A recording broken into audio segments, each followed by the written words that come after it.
I think indeed it goes into the heart, and everything that this very distinguished panel has mentioned as experience goes into the heart, I believe, of sustainable development. Because and this conference is about putting people into the center.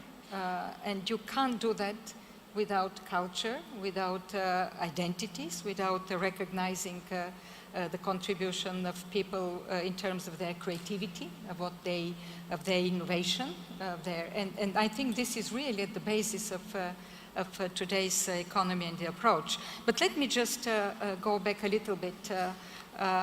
When we were adopting at the United Nations Agenda 2030 for Sustainable Development, I'm sure that many of you have participated in those debates, we confronted enormous difficulty to include culture and heritage in this agenda. Because the question was, what do you want to achieve? How you quantify it? With education, it was easy. You build schools, you train teachers, you establish universities, you give literacy.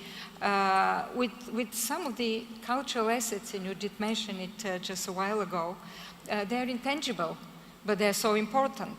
And because we are here, and in 2 weeks we will be celebrating the 50th anniversary of the World Heritage Convention, adopted in 1972. And we know how hugely important it is for billions, I would say, of people in this world. And this is just a transformative idea, maybe the most transformative idea, I believe, of the 20th century, that a site can be outstanding universal values, Samarkand, Bibi Hanum Mosque, and others, and it's important for all the people. And if somebody somewhere destroys, you are diminished, although it does not belong to your culture, it does not belong to your heritage, religion, or others. I just want to mention that finally we found the clue to how to convince diplomats and member states, because Agenda 20 Sustainable Development is about what we want to achieve, right? And we have the 17 goals, and then countries adopt their own policies, like here in Azerbaijan, the reform policy. But how you want to achieve it, how you're going to achieve it. And this is where I believe culture came into the picture.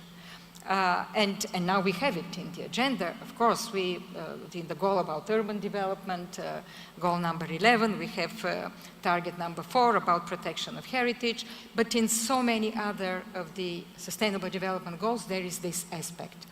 And the other side, where it's new, I think it's a new development, it's creative industries. And we have done many conferences and studies working with creators and colleagues from the United Nations, and already at those times, the report that was published, that it creates 30 million jobs, more than the automobile industry, and it's the biggest creator of jobs for young people from 18 to 25 in the world today, the biggest. These are the creative industries. And what is very important, these jobs are mostly green jobs, sustainable jobs. We want to see it this way, at least. When we speak about tourism, it should be sustainable tourism, right? Very often also women are involved in that. You cannot export them. It's not like automobile industry, you export to another country because it's cheaper. It's local, and local communities are very much involved. And what I think is important, it is a hugely mobilizing kind of force for communities and for countries. And speaking about heritage, and I think Uzbekistan knows very well their World Heritage sites, but intangible heritage also. Now Uzbekistan, I just saw, is elected into the Intangible Heritage Committee, which is a fantastic another aspect of this work. There is so important for the dialogue among cultures, for us living together. And today in this globalized world, unfortunately, when we see on the rise of xenophobic feelings, of stereotyping of others, living together is hugely important. And heritage, I always thought that if you know your own heritage, you feel a sense of belonging. And it is very important, because if you don't have this sense of belonging, you are lost in this sea of globalization. But if you know the heritage of the other and the history of the other, it's a sense of sharing. And this is very important. The intangibles of what culture can give, I think you cannot measure, but they're extremely important.